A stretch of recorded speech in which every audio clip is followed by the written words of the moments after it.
Hello दोस्तों मैं कई दिनों से न्यूज़ में देख रहा था कि देश में बेरोज़गारी किस लेवल तक बढ़ गई है। और जैसे कुछ दिनों पहले मोदी रोज़गार दो एक ट्विटर पे ट्रेंड करवाया था। तो दोस्तों ये देश की हालत है कि देश में लाखों करोड़ों देश के युवा नौकरी की तलाश में उनको 4-4, 5-5, 6-6 साल तक लोग प्रिपरेशन करते रहते हैं। और ये मैं बात कर रहा हूँ बेसिकली जैसे जिसमें ज़्यादा से ज़्यादा रिक्रूटमेंट होता है, एसएससी हो गया, बैंक हो गया, रेलवे का एग्ज़ाम हो गया। तो कब वैकेंसी कब आती है, उसके कई साल 1-2 साल बाद तो उसका एग्ज़ाम होता है, उसके रिज़ल्ट आने में टाइम लग जाता है, उसकी जॉइनिंग आने में 1-2 साल लग जाता है। तो कि आदमी कितना फ्रस्ट्रेट हो रहा है, क्या हालत हो रही है। मैं अपने आप को खुशकिस्मत मानता हूँ कि मेरे पास एक जॉब है, क्योंकि देश में जैसी बेरोज़गारी बढ़ती जा रही है तो ये देश के लिए भी सही नहीं है और देश की जनसंख्या के लिए तो सही है ही नहीं है। मैं कई दिनों से सोच रहा था कि मैं इस पे कुछ लिखूं, तो और क्योंकि प्यार मोहब्बत पे मैं लिखता ही रहूँगा आपके साथ लिए, लेकिन मुझे लगा कि देश के कुछ मुद्दे हैं, उन पे जो मुझे ज़रूरी लगा मैंने लिखने की कोशिश की है। तो मैं आपको सुनाता हूँ कुछ लाइनें।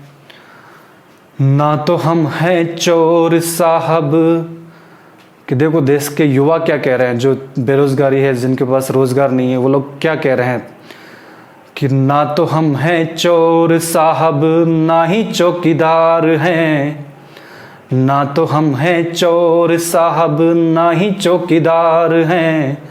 साहब हम कोई और नहीं, बस देश के बेरोज़गार हैं, बस देश के बेरोज़गार हैं।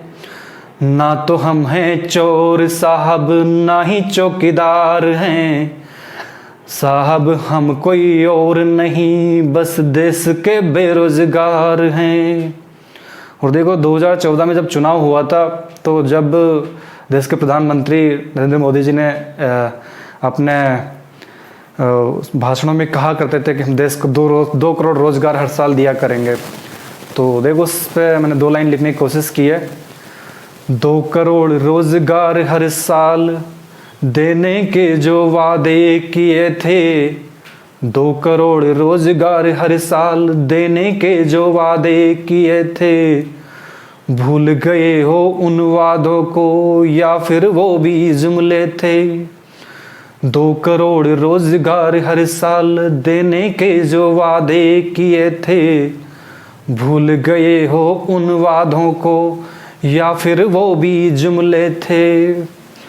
बात करें हम रोज़गार की, बात करें हम रोज़गार की, तो क्या हम गुनहगार हैं। बात करें हम रोज़गार की, तो क्या हम गुनहगार हैं।